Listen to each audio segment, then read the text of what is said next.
सबको मेरा नमस्कार। नमस्कार मित्रों। आशा है आप सब ठीक होंगे और मुझसे वाचा के मंच पर जुड़ने के लिए बहुत-बहुत धन्यवाद। तो आज का जो लाइव है, ये मैंने सोचा कि आज एक थोड़ी-सी इम्पोर्टेंट घटना हो रही है, जिसके बारे में मैंने आईएसडी के लाइव पर भी मेंशन किया था।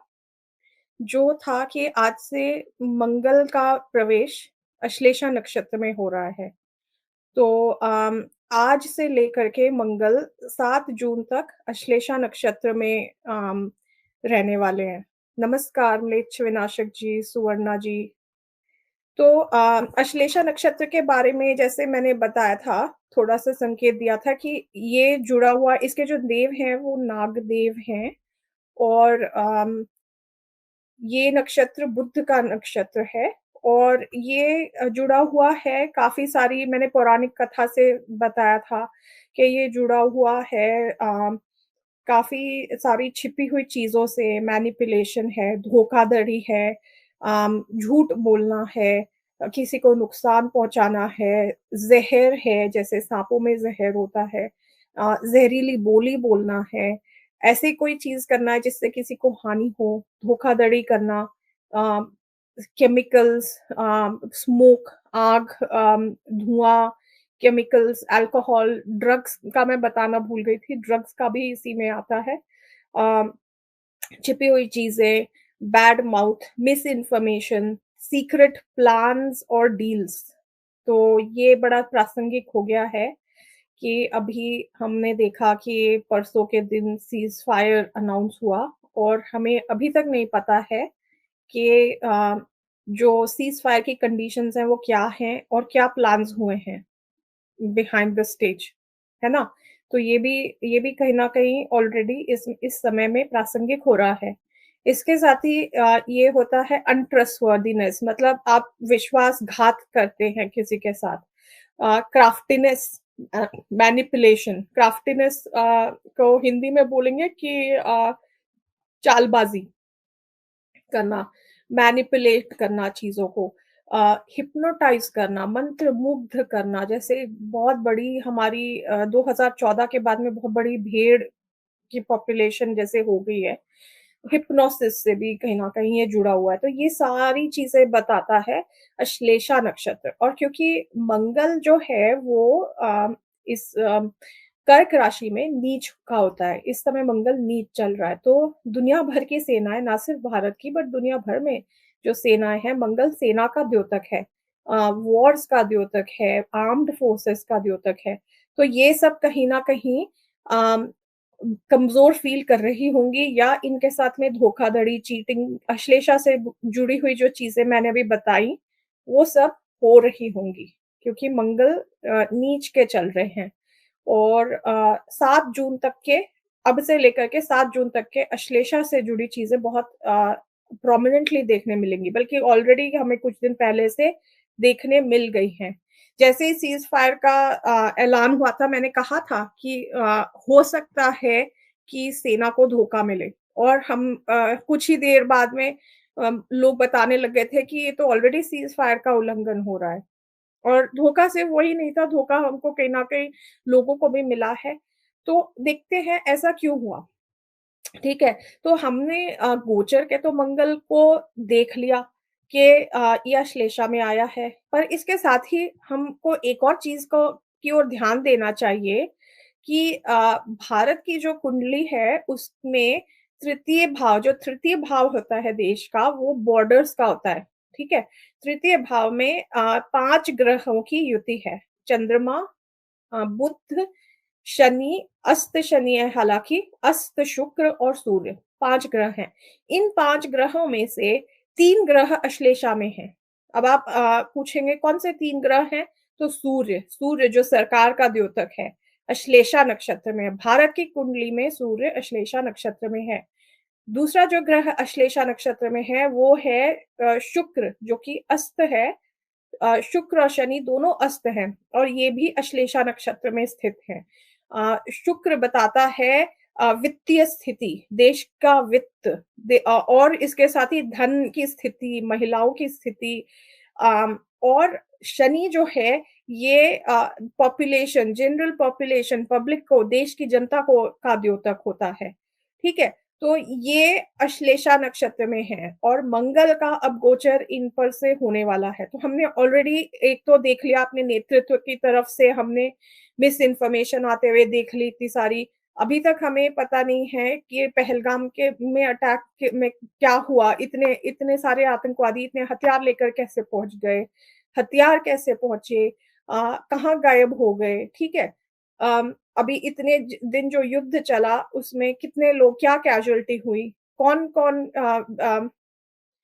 जी मोदी जी वही है, क्या सही बोल रहे हैं आप। तो क्या कैजुअलिटीज हुई, क्या लॉस हुआ, कोई जानकारी बाहर नहीं आ रही है। तो कहीं न कहीं ये नेतृत्व की तरफ से धोखा है, धोखा मिल रहा है जनता को। तो सूर्य अश्लेषा में अब वहाँ पे मंगल आ रहे हैं, गोचर से मंगल भी आ रहे हैं, तो वो जब मंगल किसी किसी ग्रह नेटल कुंडली के ग्रहों के ऊपर से गुज़रते हैं, तो वो कहीं न कहीं उन चीज़ों को एक्टिवेट करते हैं और यदि शत्रुवत ग्रह हो, तो वो तकलीफ देता है। ठीक है? शुक्र धन की स्थिति तो इसके बारे में हम आगे बात करेंगे, ये इंटरेस्टिंग है।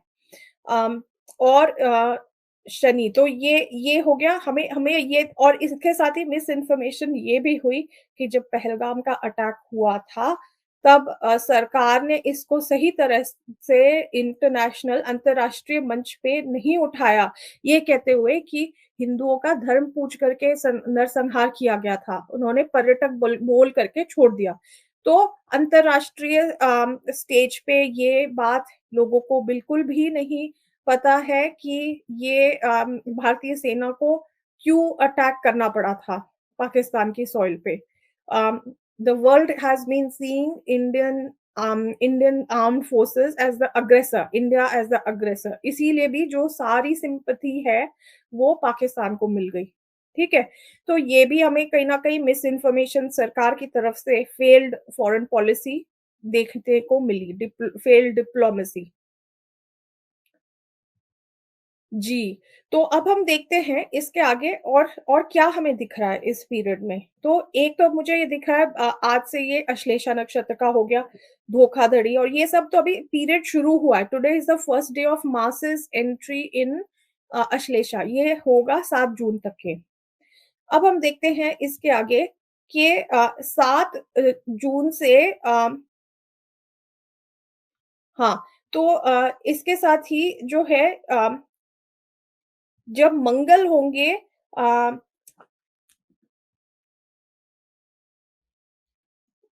इसके बाद में जल्दी ही आफ्टर 7th ऑफ जून मंगल की जो एंट्री होगी वो होगी भारत के चतुर्थ भाव में जहाँ पे ऑलरेडी केतु की एंट्री होगी। अच्छा, इसके बाद में आज क्या डेट है 12, 3 दिन के बाद में बृहस्पति की एंट्री भारत के द्वितीय भाव में होने वाली है जहाँ पे मंगल है और इसके साथ ही उसके 3 दिन बाद 18 तारीख को राहु केतु का गोचर भारत के चतुर्थ और दशम भाव में होने वाला है। तो केतु की एंट्री ऑलरेडी इस हफ्ते हो जाएगी भारत के चतुर्थ भाव में जहाँ पे सिंह राशि है और मंगल की भी एंट्री, मंगल का गोचर भी सिंह राशि में 7 जून को होगा। जब मंगल अश्लेषा से एग्ज़िट करेंगे और मघा नक्षत्र में आएँगे तब मंगल की भी एंट्री हो जाएगी भारत के चतुर्थ भाव में। अब मंगल केतु जब एक साथ चतुर्थ भाव में रहेंगे, तो ये जो भारत का ईस्ट साइड है, जहाँ पे चाइना, बांग्लादेश, चिकन नेक इसलिए मैं बोल रही हूँ चिकन नेक वाला एरिया प्रोमिनेंट हो जाएगा। तो दैट विल बिकम प्रोमिनेंट, ठीक है? और स्पेसिफिकली जब ये मंगल जो है, मंगल फास्ट मूविंग प्लैनेट है कंपेयर टू केतु। केतु को 1.5 साल लगेगा पूरा सिंह राशि को पार करने में, जबकि मंगल जो है वो 29 जुलाई 29 जुलाई को ही सिंह राशि को पार कर लेंगे। तो स्पेसिफिकली जो पीरियड रहेगा when Mangal will be crossing Ketu in सिंह राशि जो कि पड़ेगा 22 और 23 जुलाई के बीच, ठीक है? ये जो पीरियड है द पीरियड अराउंड दैट आप कुछ दिन प्लस और माइनस ले सकते हैं।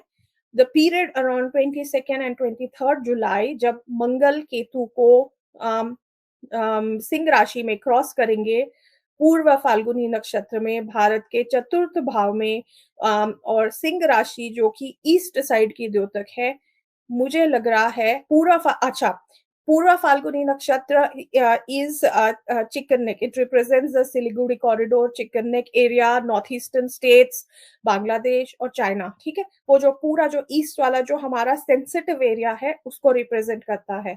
तो मुझे लग रहा है कि ये प्रासंगिक हो जाएगा। तो यदि कोई आर्म्ड फोर्सेस वाले लोग सुन रहे हों और यदि वो if they can make an impact तो वो इस बात की ओर ध्यान दें कि सिक्योरिटी को वहाँ पे टाइट किया जाए। इसके साथ ही मुझे ये लग रहा है कि अभी जो पीरियड है आने वाला वो स्कूल्स वगैरह और स्टूडेंट्स के लिए भी ठीक नहीं है। क्योंकि 4th हाउस जो होता है, किसी भी देश की कुंडली का वो एजुकेशनल इंस्टीट्यूट्स को बताता है, ठीक है? तो along with the seat of power, parliament वगैरह, नेता, राजनेता, बट मोर सिग्निफिकेंटली आम लोगों के लिए ये एजुकेशनल इंस्टीट्यूट्स बताता है। इसीलिए स्कूल कॉलेजों के जो छात्र हैं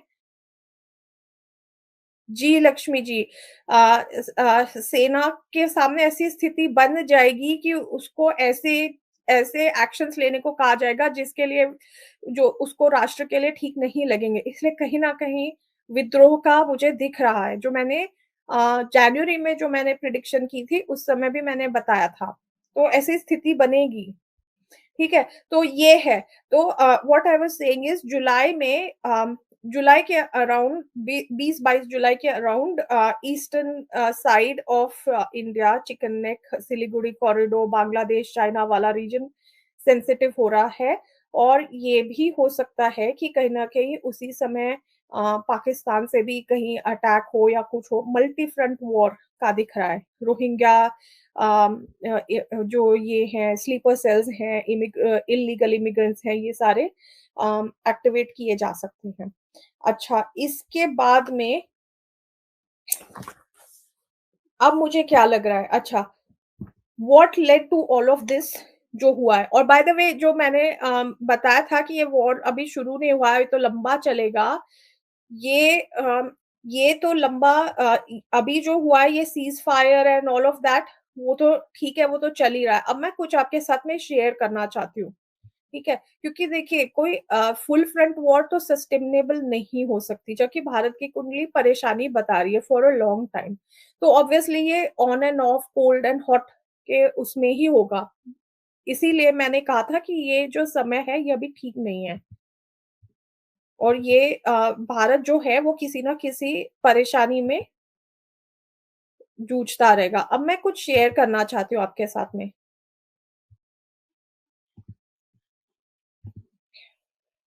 अच्छा, आपको दिख रहा है एक डॉक्यूमेंट मैंने बनाया है। इसमें से कुछ तथ्य आप में से कुछ लोगों को ऑलरेडी पता होगा, ठीक है?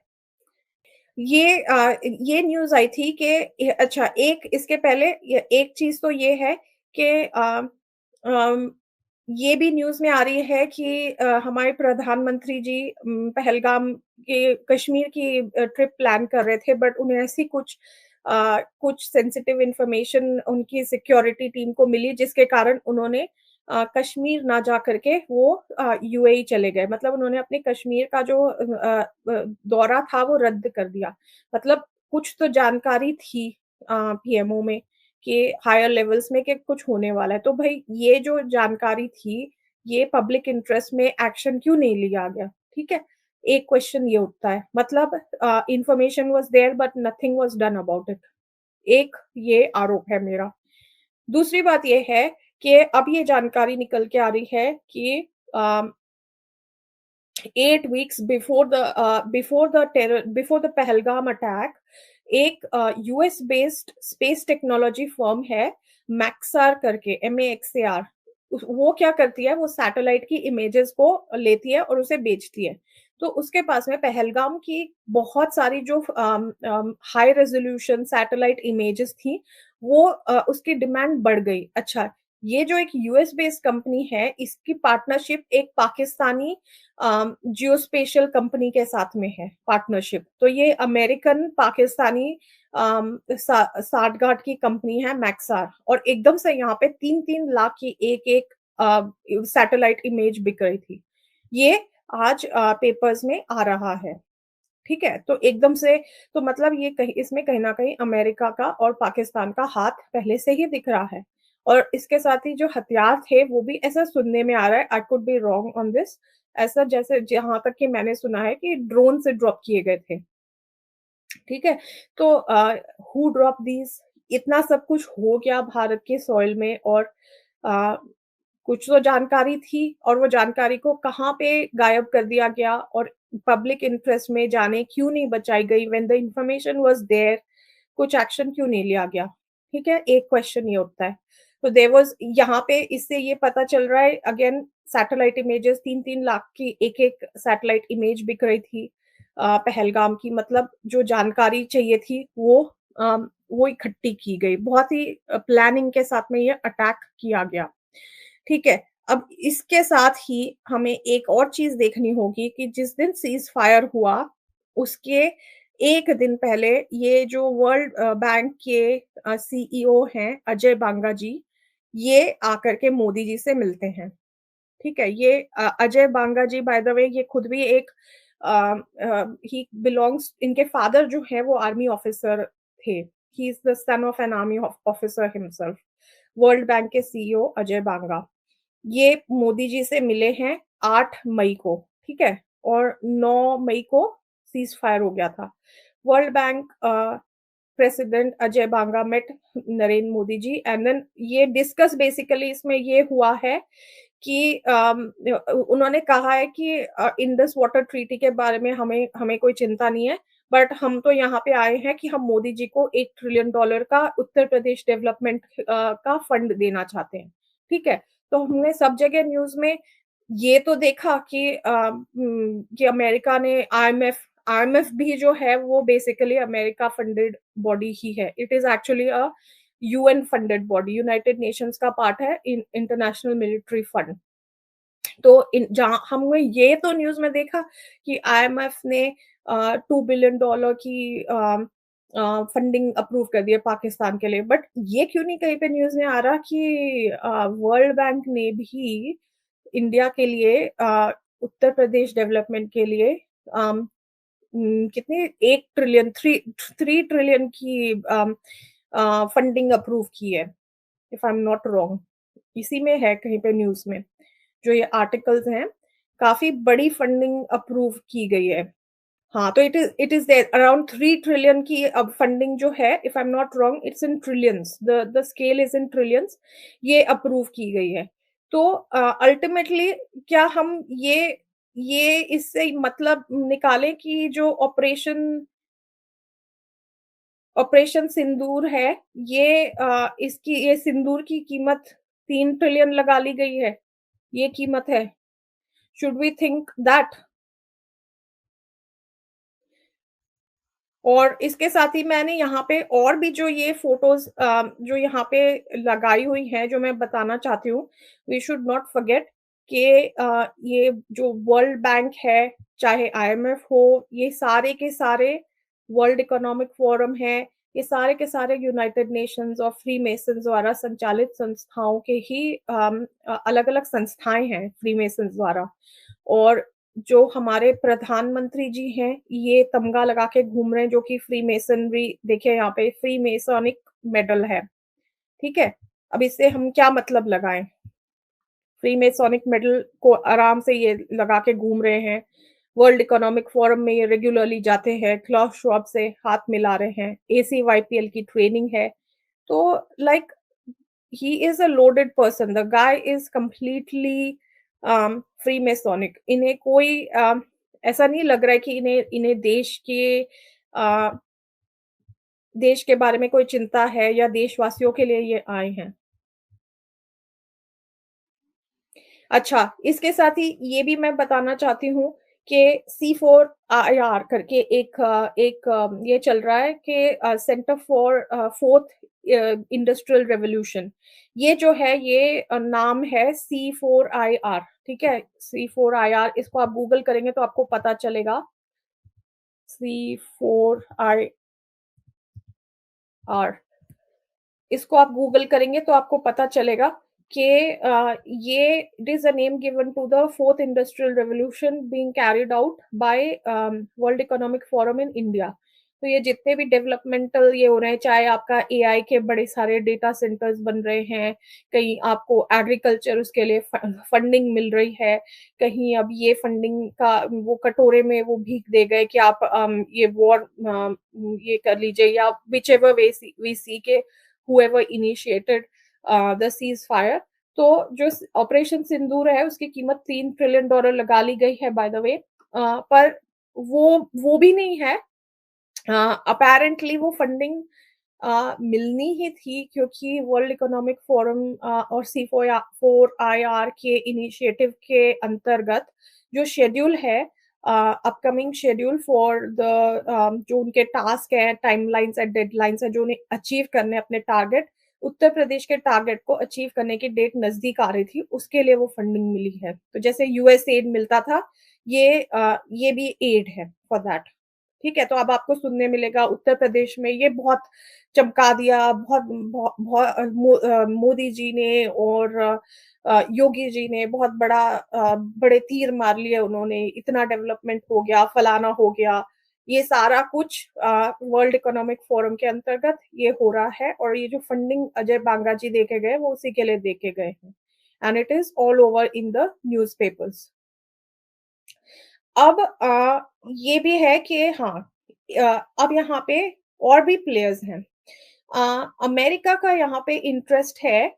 अमेरिका पाकिस्तान को देखिए, अमेरिका और ब्रिटेन तो जब ब्रिटिशर्स भारत को छोड़कर गए तो उन्होंने पाकिस्तान को एक अपनी कॉलोनी के जैसे समझा कि हम थोड़ा-सा कंट्रोल तो अभी भी एशियन सबकॉन्टिनेंट में हम बना के रखना चाहते हैं और उसी तरह अमेरिका भी पाकिस्तान को देखता है। ठीक है? America everyone in order to have मतलब कोई भी जो मेजर पावर है, चाहे वो आप अमेरिका ले लीजिए, चाहे आप रशिया ले लीजिए, चाहे ब्रिटेन ले लीजिए, वो पाकिस्तान को ऐसे ट्रीट करते हैं मतलब एक बिगड़ी हुई जो संतान होती है ना उसकी तरह, क्योंकि उनको पाकिस्तान वो मौका देता है कि वो अपनी फुटिंग, अपना कंट्रोल एशिया पे किसी तरह बनाए रखें।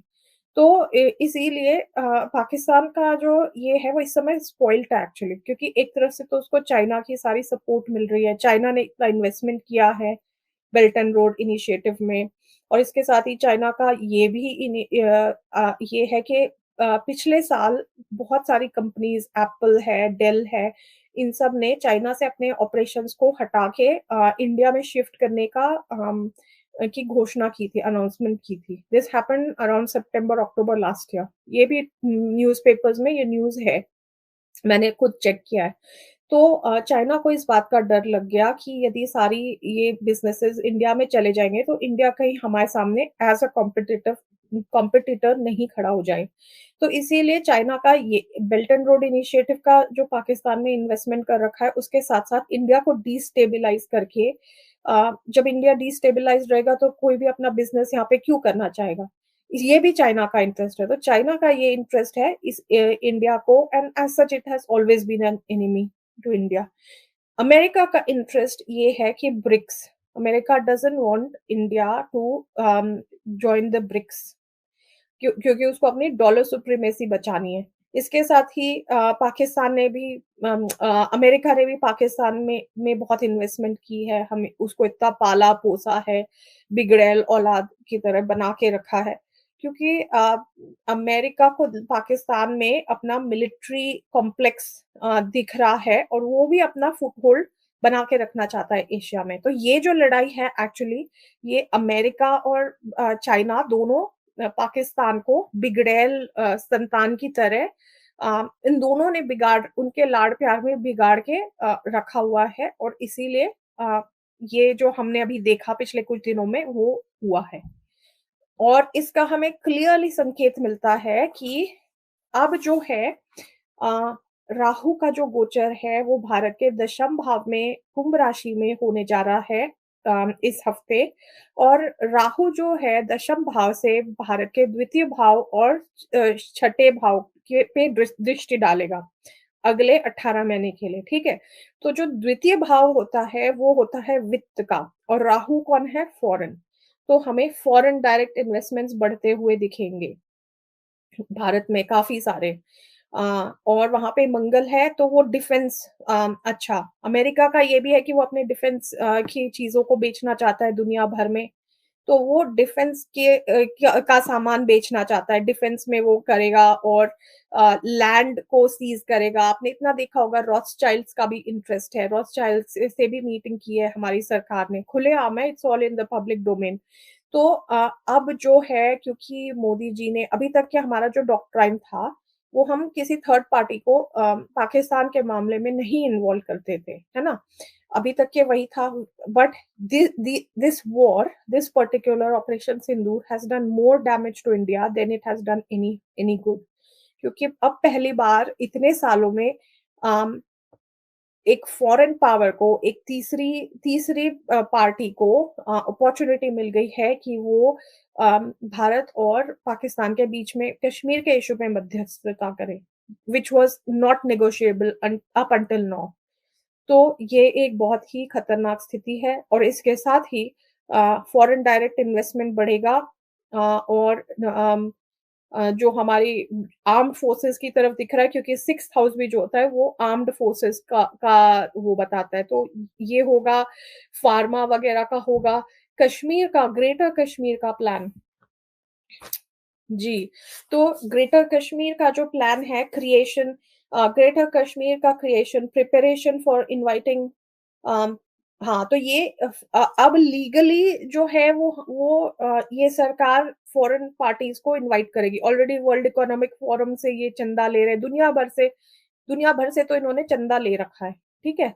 और आज ही मैं अभी कहीं पे सुन रही थी कि जो ये पीएम केयर्स फंड है, PM cares fund, PM, it's not actually a government this thing, it's a a, private funding है ये। ये गवर्नमेंट फंडिंग नहीं है। तो जिन भी लोगों ने ये सोच के दिया, चंदा दिया, उसमें डोनेशन दिया पीएम केयर्स फंड में कि ये देश के हित के लिए यूज़ होगा, वो सारा वो गलत था। It is apparently a private fund, ठीक है? अच्छा, तो हमने तीसरी पार्टी को इन्वॉल्व कर लिया है अब समझौतों में। तो ये खुली छूट मिल गई है अमेरिका को कि वो आकर के मध्यस्थता करे, और जो कश्मीर का मामला है उसको चाहे जैसे दुनिया मरोड़े, है ना? क्योंकि जिसकी रीढ़ की कोई हड्डी नहीं होती उसको हर कोई दबाता है। तो अब ये इमेज हो गई है। फॉरेन डायरेक्ट इन्वेस्टमेंट, अच्छा, अ इसके साथ ही ये जो, और दूसरा जो नुकसान हुआ है इस पूरे ऑपरेशन सिंदूर में, वो ये हुआ है कि हमने जो है वो अपनी मिलिट्री स्ट्रेंथ को उजागर कर दिया है। तो अब जब दुश्मन अटैक करेगा तो उसको एग्ज़ैक्टली पता है कि हमारी क्या स्ट्रेंथ्स है और क्या वीकनेसेस है, व्हिच इज़ वेरी डेंजरस। अभी तो भारत की मंगल की महादशा शुरू भी नहीं हुई है। तो सोचिए कितना डेंजरस, और काम अपहिल हो गया है, बहुत टफ हो गया है भारत की सेना के लिए। और अगली बात जो मैं ये बताना चाहती हूँ वो ये है कि न्यू नॉर्मलाइज़ेशन हैज़ हैपेंड।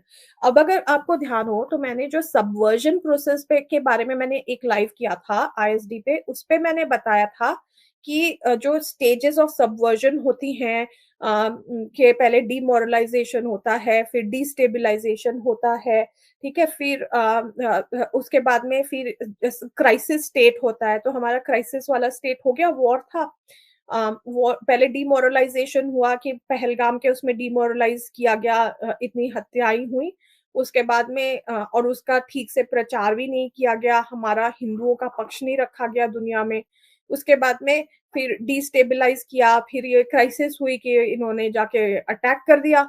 अब उसके बाद में क्या हुआ कि हार गए हम, सीज़फायर हमने एक्सेप्ट कर लिया। तो जो जहाँ है बेसिकली वो वहीं रहेगा, नॉर्मलाइज़ेशन बोलते हैं इसको। तो जो है ये न्यू नॉर्मलाइज़ेशन हो चुका है कि अब न्यू नॉर्मलाइज़ेशन क्या है कि अब अभी तक के एलओसी पे जो था वो अब इंटरनेशनल जो बॉर्डर्स हैं उसके ऊपर अब पाकिस्तान अटैक कर रहा है व्हिच इज़ सो डेंजरस। ठीक है? जो जो बॉर्डर कॉन्फ्लिक्ट्स हैं वो बढ़ गए हैं और सीज़ फायर तो वो बढ़ ही चुके हैं और अब ये एक्सेप्ट भी नहीं कर रही है सरकार।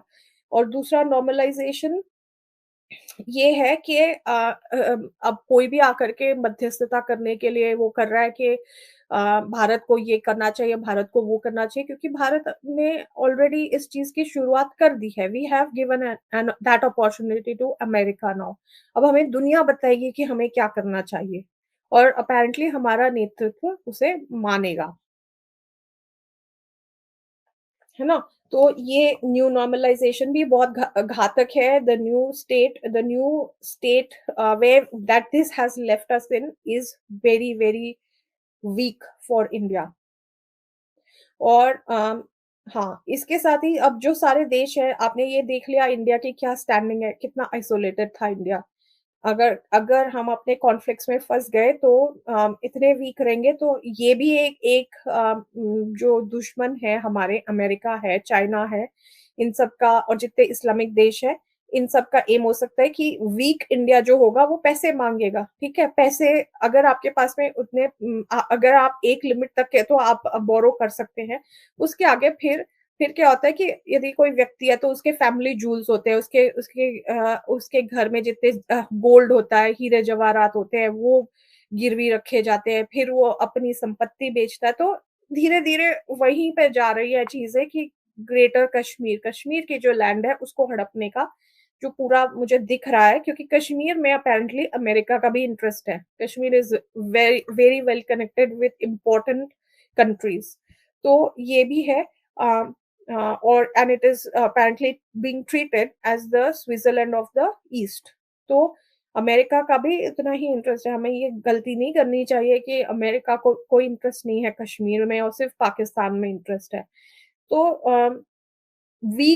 अगर कोई देश वीक रहेगा तो वो अपने हथियार टेकेगा, वो जाकर के पैसे माँगेगा और फिर उससे सौदे करना आसान होगा। This looks like the aim of the enemies. तो ये जो है, अब मैं इसके बारे में कुछ संभावित टाइम बताना चाहती हूँ। जब बृहस्पति पुनर्वसु नक्षत्र में रहेंगे और अपैरेंटली इस बार बृहस्पति पुनर्वसु बृहस्पति का अपना नक्षत्र है वैसे, ठीक है?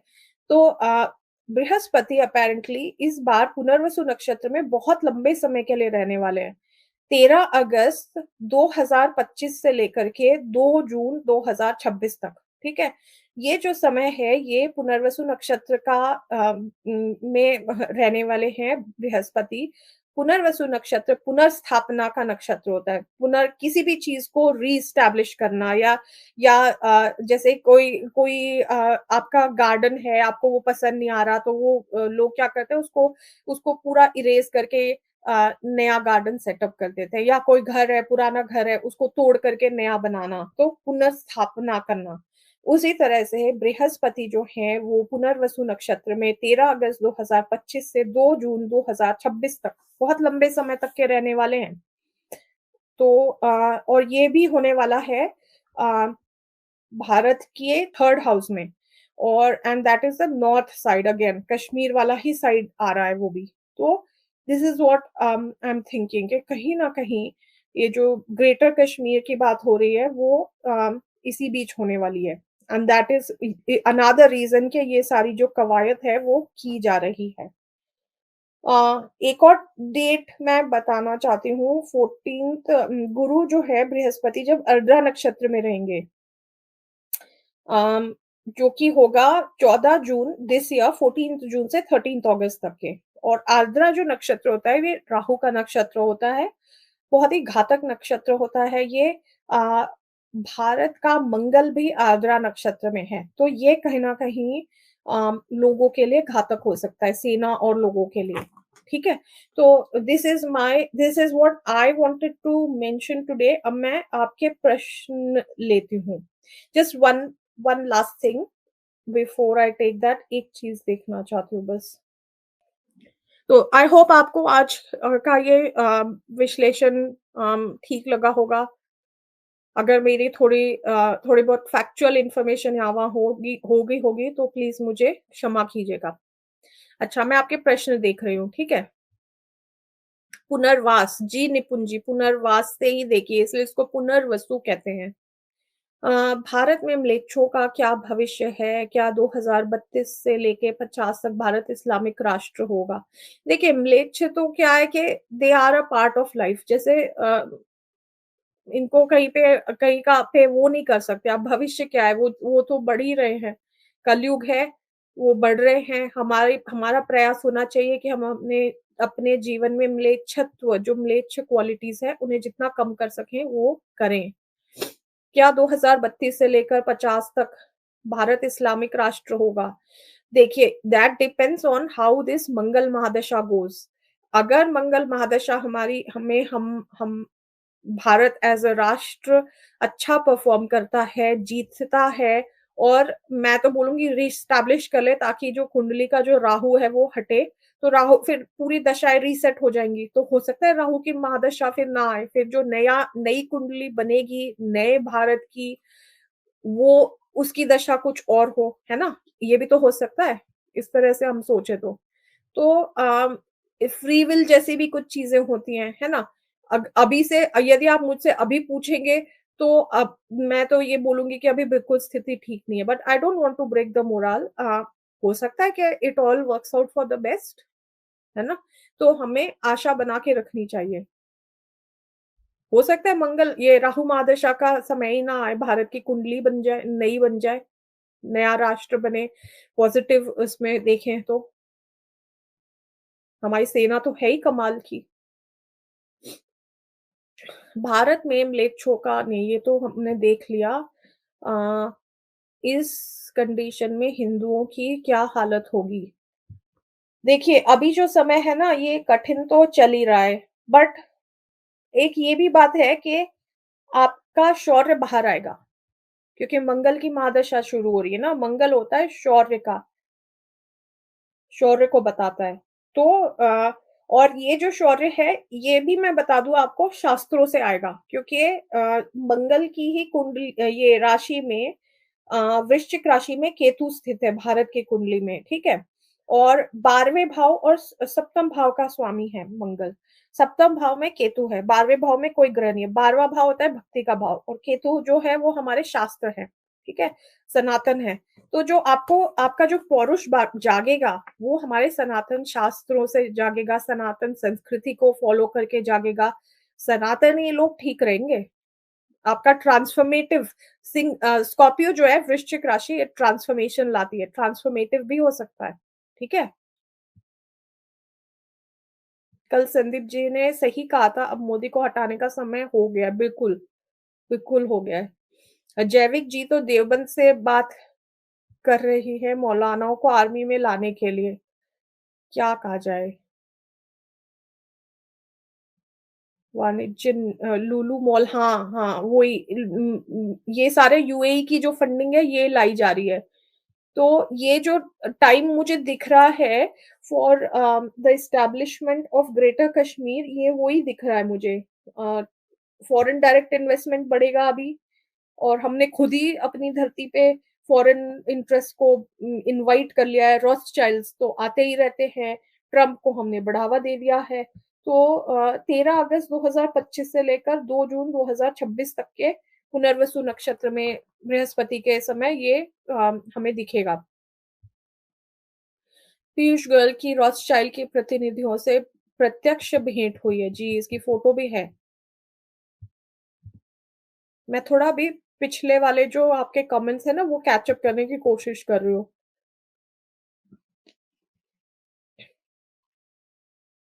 जी डोनाल्ड ट्रम्प ने पुस्तक लिखी है। देखिए, जो बिज़नेसमैन हैं, वो राष्ट्राध्यक्ष बने, चाहे वो आप अमेरिका में देख लीजिए, चाहे आप यहाँ पे देख लीजिए अ, वो हमेशा बिज़नेस की ही बुद्धि से देश को चलाएँगे। जैसे अभी अच्छी खासी हमारी सेना इतना अच्छा कर रही थी, पर इन्होंने धंधे के लिए इनको 3 ट्रिलियन की भीख मिल गई और धंधे के लिए इन्होंने सब चीज़ को हटा के और सीज़ फायर डिक्लेयर कर दिया। तो जभी भी वो बनेंगे वो बिज़नेस माइंड से ही देश को चलाएँगे। और इसीलिए क्षत्रियों को जिसका काम है उसी उसी को बनना चाहिए, उसको ही वो कार्य करना चाहिए। मैम यूरोप का क्या लगता है आपको? क्योंकि यहाँ तो इस्लाम बहुत ज़्यादा तेज़ी से बढ़ रहा है। यूरोप की स्थिति बहुत भयानक है, एक्चुअली आप सही बोल रहे हैं। यूरोप क एक्चुअली पिछले साल और भी जितने भी ग्रहण लगे थे एंड इनफैक्ट इस साल भी वो यूरोप में दिखे थे, है ना? यूरोप की स्थिति बहुत खराब है। It is going to be Islamised very soon. भक्ति में ही शक्ति है। जी, लक्ष्मी जी।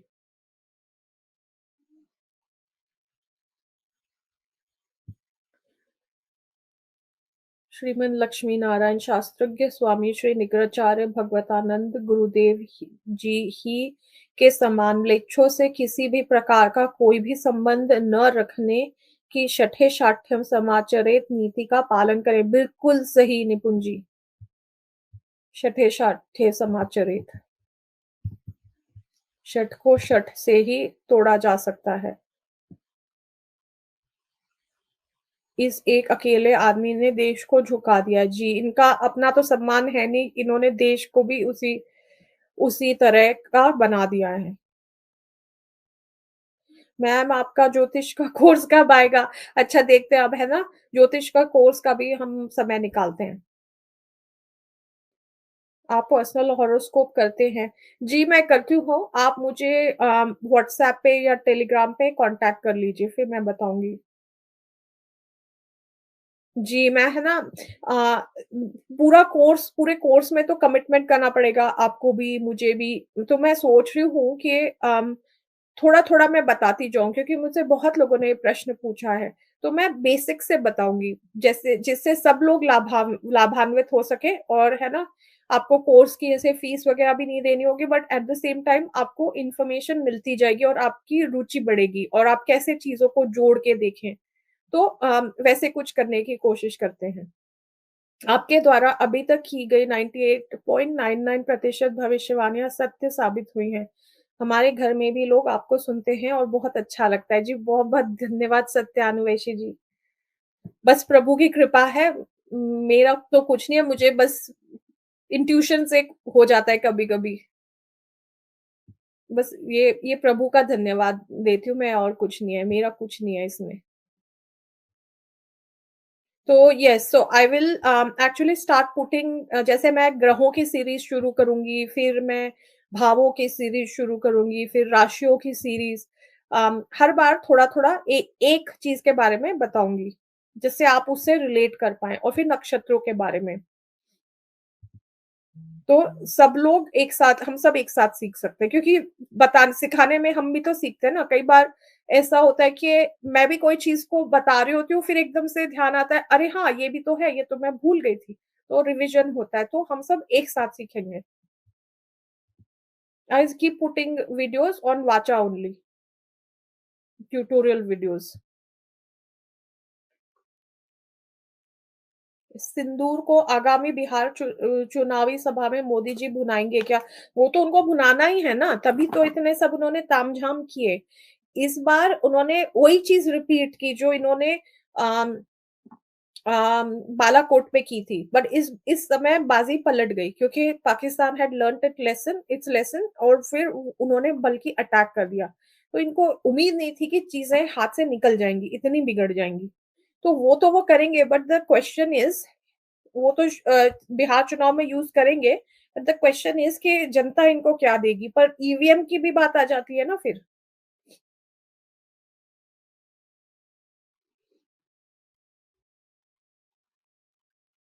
हाँ, तो जनता तो इनको देखिए, अब इनका खराब समय जो हम कहते आ रहे हैं, अब इनका खराब समय एक्चुअल में शुरू होने वाला है। जब केतु का गोचर इस हफ्ते सिंह राशि में होगा, वहाँ पे सिंह राशि में मोदी जी का शनि और शुक्र है, ठीक है?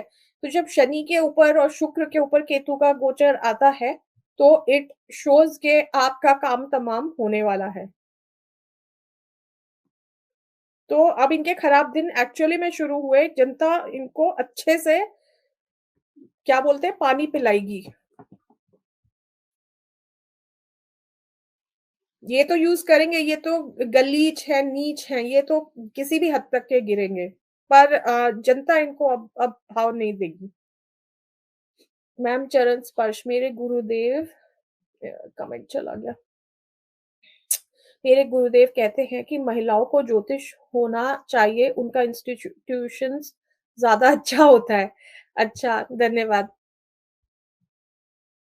मैं एक अच्छा इससे एक आपको एक इंटरेस्टिंग एक सूत्र बताती हूँ देखिए शुक्र जो होता है ना वो महिलाओं का द्योतक होता है और शुक्र है दैत्य गुरु शुक्राचार्य ठीक है और जो पुरुष हैं उनको बृहस्पति से देखते हैं नाड़ी ज्योतिष की बात कर रही हूँ तो पुरुष बृहस्पति होते हैं बृहस्पति देवगुरु हैं दोनों ही गुरु हैं शुक्राचार्य भी और यानी शुक्र और गुरु दोनों ही गुरु हैं और लेकिन नाड़ी ज्योतिष में ये कहा जाता है कि देव गुरु से भी बहुत ज्यादा बुद्धिमान जो है वो शुक्राचार्य है शुक्राचार्य बिल्कुल सीक्रेट नॉलेज क्योंकि उनको संजीवनी विद्या आती थी जो देवगुरु बृहस्पति को नहीं आती थी तो ऐसा माना जाता है कि जो शुक्र है वो बृहस्पति से भी बहुत ज़्यादा बुद्धिमान है। तो कहीं आई थिंक हो सकता है कि आपके गुरुदेव का इशारा वो शायद इसी सूत्र को जानते हो और इसीलिए वो कहते हो कि शुक्र जो है वो बृहस्पति से ज़्यादा गूढ़ ज्ञान रखते हैं। बृहस्पति के पास में भी बहुत ज्ञान है, बहुत सम्माननीय है दोनों। पर संजीवनी विद्या सिर्फ शुक्राचार्य के पास थी, इसलिए शुक्र और ज़्यादा गूढ़ विषयों के ज्ञाता हैं। Yes, female sixth sense is much active. Actually, you know what? Sixth sense सब में होता है. It's a matter of practicing it. It's a matter of believing it. So, sixth sense is that मैंने ये चीज़ I'll share another experience है ना um, तो मैं भी पहले मानती थी हाँ सिक्स सेंस होता है ये है वो है तो यहाँ पे जो है हमारा स्पिरिचुअल सर्कल बहुत अच्छा है तो और सब एक दूसरे को अपलिफ्ट करते हैं तो एक दिन मैं अपनी सहेली के साथ में बैठी थी और उसने कहा कि तुम्हारा तुम में क्लियर ऑडियंस की कैपेबिलिटी है मैंने कहा हाँ अच्छा बाय द वे जिनको नहीं पता क्लियर ऑडियंस मतलब आपको चीज़ें सुनाई देती हैं। मतलब इंट्यूशन का जो आपको पावर है वो आपको सुनाई देता है। अम, तो जैसे क्लेयरवॉयंस होता है, क्लेयरवॉयंस वो होता है कि आपको दिखता है पराविद्या, ये सारी पराविद्या की बातें हैं। क्लेयर ऑडियंस वो होता है कि आपको सुनाई देता है। तो मुझे पता था कि मेरा क्लेयर ऑडियंस है क्योंकि मेरा जो श्रवण नक्षत्र में मेरे बहुत अच्छे ग्रह हैं। श्रवण नक्षत्र सुनने का ग्रह सुनने का नक्षत्र होता है। तो मुझे ज्योतिष से पता था। तो उसने कहा कि डू यू नो तुम्हें पता है कि ये इसका क्या मतलब होता है? कि तुम कैसे सुन सकते हो? तो मैंने कहा नहीं मुझे रफली आइडिया है। बोले जो तुम्हें आवाज़ें जो अपने माइंड में आती है ना, कि जब तुम शांति से बैठे हो या तुम बिज़ी हो, तो जो आइडियाज़ आते हैं, दैट इज़ द क्लैरिटी। मैंने कहा अच्छा है, तो वो जो बातें जो विचार मेरे मन में आते हैं वो है? बोली हाँ, ऐसे क्लियर ऑडियंस का ये मतलब नहीं होता कि कोई आके आपके कान में बोल रहा है, वो नहीं होता। आपके माइंड में वो थॉट्स आते हैं। तो फिर उसने मुझे समझाया कि ये जो पावर होती है ये सबके पास होती है। It's only a matter of listening to it and believing it. फिर उस दिन से और ये बात कई वर्ष पुरानी है। उस दिन से फिर मैंने उन चीज़ों को बिलीव करना शुरू किया एक्सेप्ट करना शुरू किया। कई बार घर से निकलते वक़्त लगता है कि इस साइड आज लेफ्ट से नहीं राइट से जाओ और मैं वो करती हूँ और वो ऐसा होता है। कई बार लोग पूछते तुमने ऐसा क्यों किया? मैंने कहा मुझे नहीं पता बस ऐसा लगा और उसका कुछ कारण बाद में पता चलता है। तो आप सब भी ये कर सकते हैं। एवरीवन रिगार्डलेस ऑफ मेल या फीमेल सबके पास में साइकिक सेंस, सिक्स्थ सेंस होता है। यू शुड बिलीव इट क्योंकि ये जो है ये आपको प्रकृति ये संदेश दे रही है, पराविद्या है ये सब। अच्छा ऊपर स्वर्णा जी कह रही हैं thanks ma'am your last months awakening session related to Sadhguru's reality helped a lot and became an eye opener. Please keep all of us updated and enlightened with your knowledge sharing ma'am. Sure Swarna ji will do. अभी for some time I have been थोड़ा सा मेरा slow down हो गया था because I had visitors for some time, तो मेरा routine break हो गया था। Now I am trying to get back in routine and I will start sharing more, but thank you for appreciation. अच्छा, और देखते हैं। मैम, त्वचा से संबंधित रोग किस ग्रह का कारक है? त्वचा जो होती है ये बुध से देखी जाती है, तो यदि किसी को डर्मेटोलॉजी, स्किन से रिलेटेड कोई परेशानी हो रही है, तो उनका बुध ग्रह जो है वो कहीं न कहीं पीड़ित हो रहा होता है। या तो गोचर के ग्रह से, या जो जो कुंडली के जो ग्रह हैं, कुंडली में ही बुध जो है वो आपका वीक होगा, तो आपको बुध के उपाय करने चाहिए। जैसे बुध के लिए आप श्री विष्णु के किसी भी फॉर्म, आपको जो अच्छे लगते हैं, श्री कृष्ण, श्री राम, विष्णु जी, विष्णु सहस्त्रनाम, तो आप इनमें से कोई भी उपाय कर सकते हैं। श्वेता दी, क्या सरकार बदलने की उम्मीद है? 2026 देखिए, मेरी तो मैं एनालिसिस थी कि ये 27 महीने की सरकार रहने वाली है, तो 27 महीने 2026 सितंबर में एंड होने वाले हैं। मेरे पास चर्म रोग जड़ोन्मूलन हेतु सर्वोत्तम आयुर्वेदिक औषधियाँ हैं। बहुत सुंदर निपुण जी। आप लोग आपस में एक-दूसरे की हेल्प कर रहे हैं, दैट इज़ वेरी नाइस। जी, पूर्वाभास, क्या मोदी जी सरकार से हट सकते हैं? देखिए, मोदी जी हटने वाले तो हैं नहीं, वो ढीठ हैं, गलीच किस्म के व्यक्ति हैं। उन्हें हटाया जाएगा तो जैसे जो मेरा आकलन था, जो मैंने अभी बताया था आईएसडी में, कि उनका बंधन योग टाइप का कुछ मुझे दिख रहा है, ठीक है? तो उन्हें हटाया जाएगा और ऐसी स्थिति बनेगी। या तो उन्हें हटाया जाएगा या उन्हें खुद ही भागना पड़ेगा। Things will become so bad. तो एक तो ये, अच्छा हाँ, दैट रिमाइंड्स मी, अच्छा, इज़न्ट इट राइट के मालिका में भी पुलिन सर यही कहते रहते हैं हमसे कि ये भाग जाएँगे मोदी जी। तो और वही चीज़ उनकी कुंडली से भी मैंने देखी कि हाँ, ये बात कहीं न कहीं सही है, क्योंकि चंद्रमा आ रहा है। चंद्रमा जो है वो मूवमेंट का कारक होता है, और उनका चंद्रमा मंगल द्वितीय भाव में है और राहु की दृष्टि पड़ रही है। तो ये सारी चीज़ें इनकी एक्टिवेट हो जाएँगी।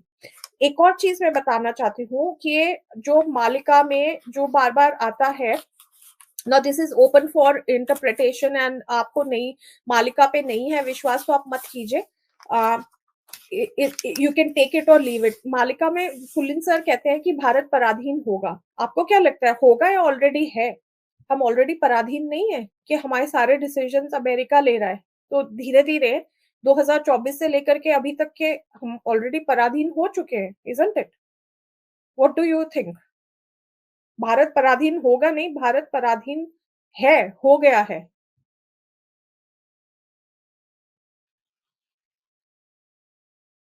Modi will run away surely.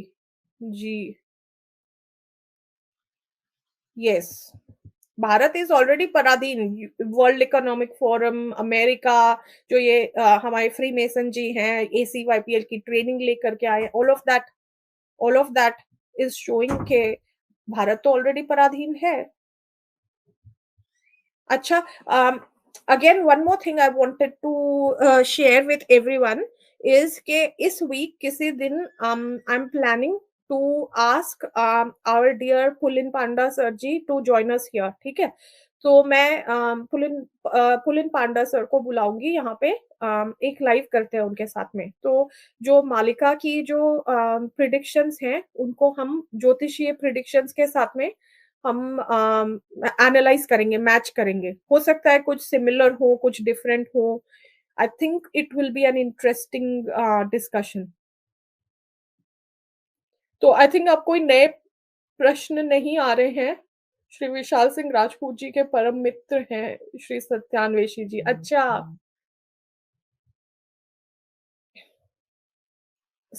आप सच कह रही हैं, ट्रांसफर ऑफ पावर हुआ है, हम भी पराधीन ही हैं। बिल्कुल सही बात है। अच्छा, तो I think we have had a good discussion today. 1 घंटा भी होने वाला है अभी। आप सबका बहुत-बहुत धन्यवाद मुझे आज जॉइन करने के लिए।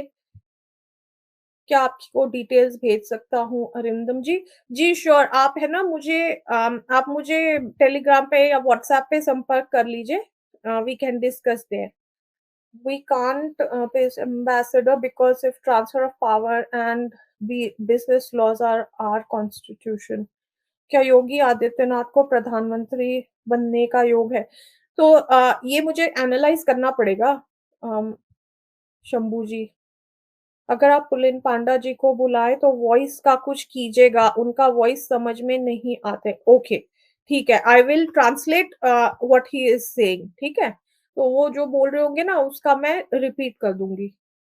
और उनका अ, मतलब एक उसमें बहुत सारे प्रेडिक्शंस नहीं हो पाएँगे because I will be talking to him फिर या आई उनसे पहले कुछ प्लान कर लूँगी कि we will time gap the predictions कि हम इस पीरियड में देख रहे हैं।